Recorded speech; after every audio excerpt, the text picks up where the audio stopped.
Hi, I'm Jody Daly, and this is Let's Talk. Today we're going to talk about artificial intelligence and robotics, the growing role they're playing in our lives, whether we like it or not. Join us. Looking for a great way to keep your weekly shopping budget in check? Choose your favorite supermarket store brands, and you will be amazed at the savings you'll see at the register. Made from the same quality ingredients as national brands, store brands really add up to great savings. Give them a try and add money to your pocketbook. First of all, relax. We are not going to be replaced by robotics and artificial intelligence. We are, however, going to need to step up our games if we want to stay relevant. Today, my guests are here to tell you how and why. First, we have Veronica, a tech writer and consumer who thought AI was helping around the house until it wasn't. And we also have Allison, a professor in computer science, an expert in data security, AI, and also a stand-up comic who says robots don't laugh at her jokes for very good reason. Welcome, ladies. Thank you so much for being here. Okay, Veronica, first I want to start with you. You thought having a smart house was a really great idea until recently. Why don't you tell us all what happened? Well, a smart house is a great idea if you are willing to take the pros and the cons. Okay, so first go into the pros and what you got out of it, or what you thought you were going to get out of it when you put your smart house together. Sure. Number one, putting a smart house together is not that difficult. And maybe a lot of us already have a smart house and didn't think about it. So you just start with one of the speakers that we have out there and that we talk to them. And then you have your air conditioning connected to it. You have your lights, you have your refrigerator, you have your vacuum cleaner. So all of this will help you around the house, right? The smart house will help you with all those little tasks that you don't want to do and that you can just give a voice command and say, well, turn off the lights, or help me save energy. When you leave the house, it's going to cut your air conditioning. All of that, really, really good. So was that happening for you? Yes. Until the hub started talking back to me in a way I didn't want to, and listening to my conversations, and having more information that I thought it had. Really? Once we're talking to it, and it came back to me answering with some details that I didn't really provide. So it was, that's AI in the works. Right. It's true.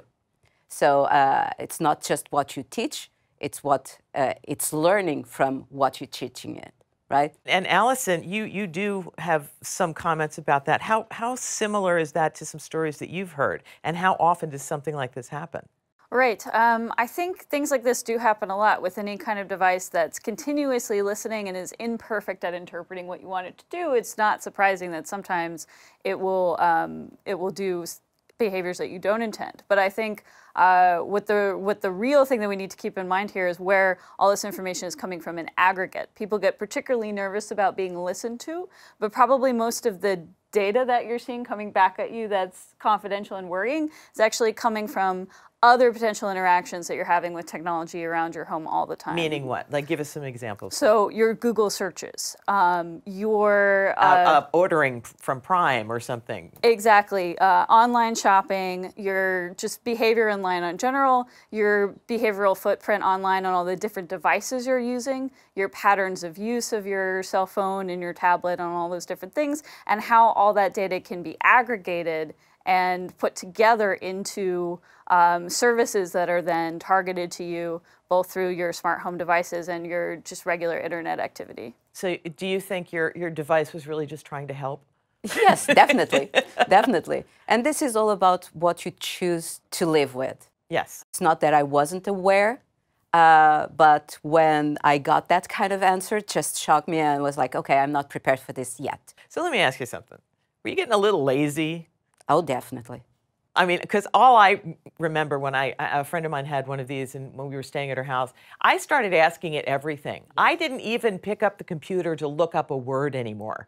I was just, and are we getting lazy? Well, and I think one thing we need to worry about there is how our interaction with technology is changing our behavior and is impacting us, and not just learning our behavior and adapting to us, but us adapting to it. And I think... when was the last time you got up to change a channel on the TV? Huh? Okay, good. Go ahead. Right, and especially in terms of our engagement with that technology. Because a lot of what this stuff in the back end is designed to do is it's not particularly designed to pull information from you to sort of creep you out, and they don't want you to have that response to it. It's trying to capture your attention and get your engagement, because that's what creates value on the economic side for advertisers. So I think we do have to be very worried about our behavior around devices, how frequently we're using them, the creep of scope, and what we're using them for. My generation uses it proactively, but I think the generations coming up now, Generation Y and Z, it is an extension of them. So what is happening to them with all of this coming at them and going out from them? Veronica? I think that both generations are being influenced by it. Even our generation, it's like for them, they've never lived a life without it. Yeah. So they don't know how it is to pick up a paper, to pick up a magazine. They don't know that. They don't know why you shouldn't have an answer right away. Just Google it. Yes. Right? For them, it's different. But even for our generation, like the laziness that you were saying, it's true. It's very, very useful. It's easy. And if we think about our parents live in big houses, for us, it's nice to have a camera there that we can see from everywhere, right? Or in the front door, so you can see who's coming. Who's coming, and we can lock the door even remotely. Yeah. That's great. So we get used to it. Why? It's easier. And that's the natural thing. And for our generation and for the youngest generation, the only difference is that for them, it's their life. They don't know anything else. For us, we can remember how it was, but I think when I was a kid, I had to get up and turn the channel. Yeah, I know, I understand. When we were talking before the show, you were talking about scale. Could you describe what you meant by that? Right. So as a cybersecurity person, sort of thinking about the smart home just scares me very fundamentally, not really necessarily from the privacy aspect, but just in the sense that all the different connections we are creating between devices. So when we create all these different kind of devices that can each talk to each other, we sort of change the scale of the problem of the communication surface that we're interacting with. And when we think about controlling information and controlling privacy, it's a lot easier to control things that move in very limited ways across very limited surfaces. So when we scale the sort of communication to be between so many different kinds of devices all the time. So to clarify that, you're not just talking about going from phone to tablet to computer. You're talking phone, tablet, computer, lights, vacuum cleaner, garage door, all of that kind of thing, right? Right. So for instance, there's no real reason why we need to allow smart fridges to be part of a connected network that can spread malware. Like, we're not getting a lot of utility relative to the risk there. And my funniest example of this, actually, that I use in my stand-up is that you can get smart standing desks now that you can adjust the height remotely via Bluetooth, which I want to know, what is the time when you're not standing at your desk, when you need to adjust the height of your standing desk? But by creating that communication surface, you instantly have a sort of cybersecurity risk where someone can remotely sort of shake all the desks, which my PhD student figured out how to do, which was hilarious. Actually, I would do it. Yeah. To somebody else's desk. I think that'd be hysterical. Exactly. But you're right. Go ahead. Just to give a visual of it, because it's a fantastic point that you have there. It's like we are opening our lives to danger out there, basically, and connecting all the devices. What we're doing is, like, imagine your air conditioner at home. If you only have a machine in your apartment, that's yours. It's not taking any germs from anyone else.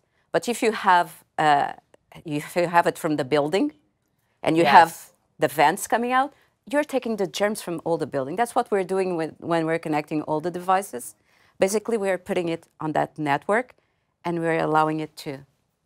So you're equating germs to malware, which I think is really interesting. Yeah. I think an interesting point about that, too, is that we sort of use the paradigms to think about these things as viruses in the sort of cybersecurity domain. And I think part of that, what's missing from that analogy, though, is that that's sort of like a bad thing that propagates through the network, and we should be worried about that. But it doesn't give us a language to talk about a different problem, which is also our ability to interact with that communication and information network in a neutral way. And I think part of this, you know, the generational divide, in that as older people, we sort of remember newspapers. It also means that we sort of pass along this way of thinking about news and information as a neutral source that different people see at least the same source material. And that is really not becoming the case anymore It's as all we curated. interact with exactly. It's all being curated for us. I know. Right. Being curated, that's a really good point, because we're talking about how AI is learning from what we want and giving us what we want. But at giving us what we want is also forming our opinion and keeping us in paths that we might not have chosen if we were not being fed.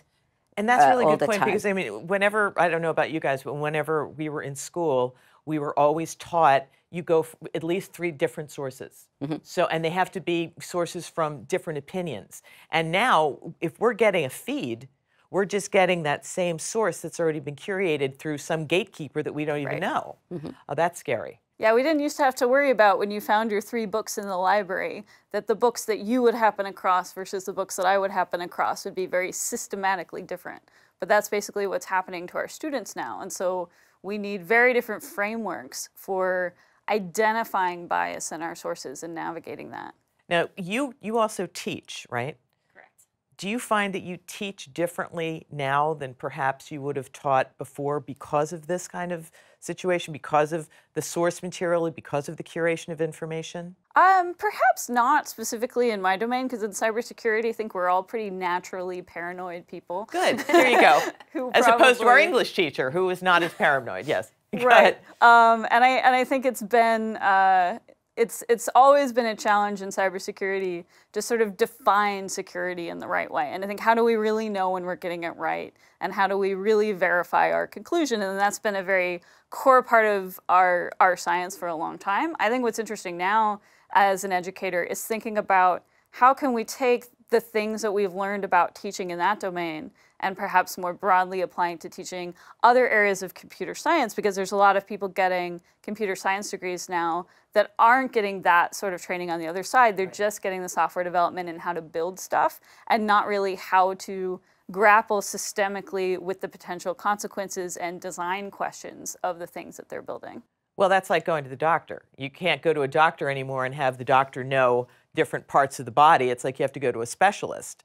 And the problem that I find with that is that they're not all talking to each other. Right. Are your folks talking to each other? No, definitely not. There you go.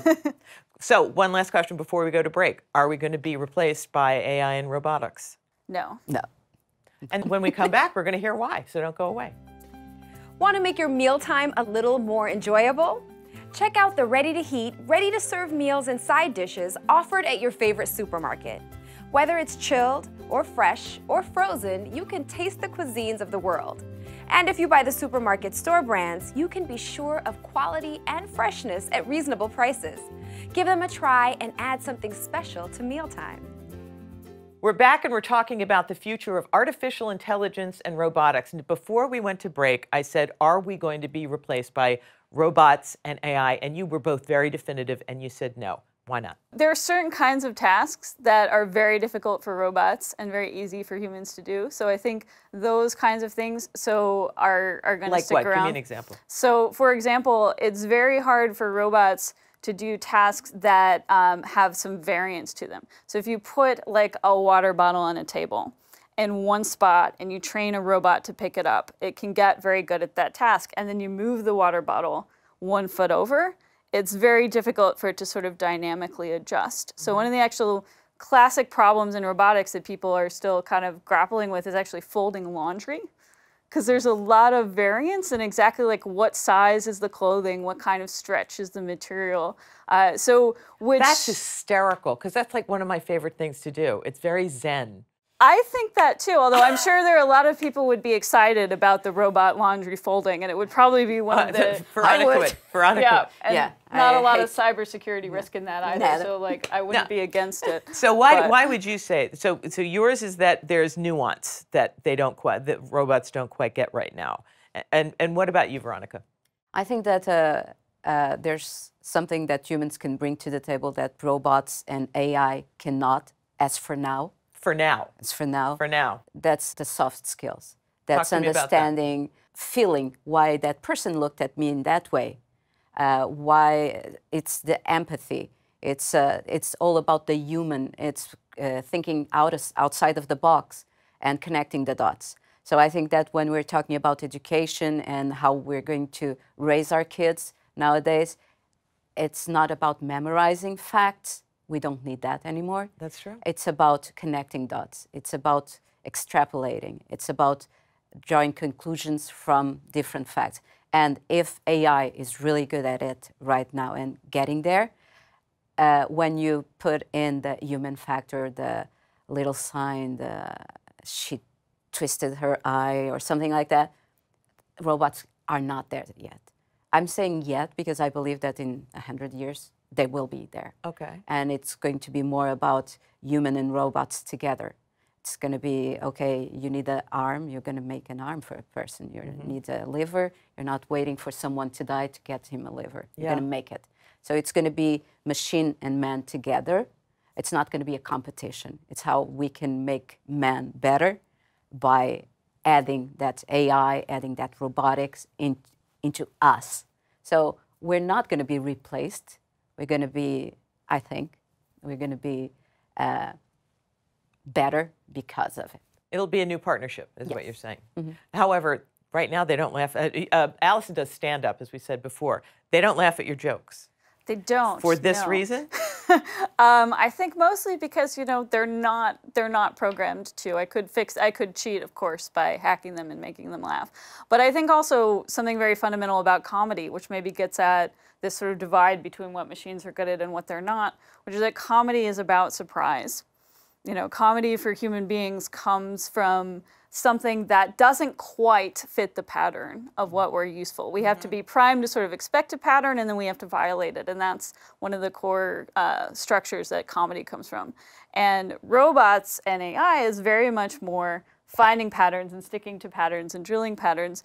And what's really, in particular, hard about, say, applying AI to figure out like the structure of joke writing is that a joke that's good is something very close to a joke that's terrible, right? And it's finding something. Remember that when you're at the family party next time. And you know, that should make us feel good when we bomb at open mics, because it's like, you have no idea how close I was to killing, right? It's just slight word changes here and there, you know. But that's the kind of problem where, you know, good comedy is a sparse subset of language. Right. And it's very close by and nearly inseparable from terrible comedy. And that's exactly the kind of landscape of what makes human beings so unique, which is our creativity in finding those kind of insights. I know a lot of industries are not replacing, but, well, yeah, they're replacing tasks with robots and with AI. But they're not, I'm hoping, not replacing people. How are we as people going to stay up in industrial? And what I said at the beginning, or what I've said before, is we got to stay relevant by stepping up our game. What do you think that means? Well, I think that also means holistically as a society, we need to think about these economic drivers that is driving people to replace their employees by machines. Because at the end of the day, these businesses have a mandate to serve people, right? Yeah, like they're stockholders, that, and as well as, like, you know, they're consumers, like they're building things for ultimately people. Until AI has money to pay for these services, it's still going to be end consumers at the end that are driving these things. So I think we need to think more about how can we sort of, as consumers, be participant in supporting the kinds of companies and environments that we want to live in as employees. Okay. Good point. Go ahead. Just to fully agree with that, but also we need to see that robots and AI, they're replacing us in tasks that we don't need to do anymore, right? Yeah. And this is how we've been getting better at all times, right? Before we were just doing this. Now we have a machine to do this, right? And what does that do to man? It frees us to think, to have time to think about new things. Because while you're doing this, you don't have time to be imagining and using creativity, something that robots don't have. So why spend our time doing something that robots can do while we can be creating something new? Right. So let's look at the positive side of it. Yeah. It's like it's giving us free time. We need free time to think about new things, right? So the turn of the last century, there was a huge problem in cities, and that was horse droppings. And how did that get taken care of? A new technology called automobiles. So my question to you is, 50 years from now, if somebody hears this conversation, why will they think it was just so silly? Well, I think the focus on the question of will we be replaced by robots and AI is perhaps going to be seen in the long term as a silly framing, because perhaps the real question is how will we be changed by robots and AI? And I think that's probably, if we look back on this 50 years from now, we'll say, oh, we missed the internal side of this, of what this was doing to humans. We were so focused on the sort of the external side of job loss instead of the behavioral side. And what about you, Veronica? I fully agree. I think that the focus should be on how is it changing us and where it's going to lead us to be in 50 years. It's not about the jobs. Some jobs will disappear, some jobs will become different, some jobs will appear. It happened before, right? But how are we going to be in 50 years? Is empathy something that's going to be there yet? When we see what's going on with people videotaping stuff instead of helping people. That's a whole other show. Yes, but that's how is it influencing us and kind of damaging our reality? I think that should be the focus. And 50 years from now, probably they will look at it and say, like, how did they live without it? Why they were even questioning it? Well, if I'm here 50 years from now, it's going to mean that I'm bionic. So I probably won't be here. Anyway, thank you so much, Allison, Veronica. Really appreciate you both for being here today. And for those of you at home, thank you for joining us. For more information on what you've seen on today's show, visit Store Brands USA, the channel here on YouTube, or go to storebrandsusa.com for shopping information, recipe ideas, and more. I'm Jody Daly, and I'll see you next time for another edition of Let's Talk.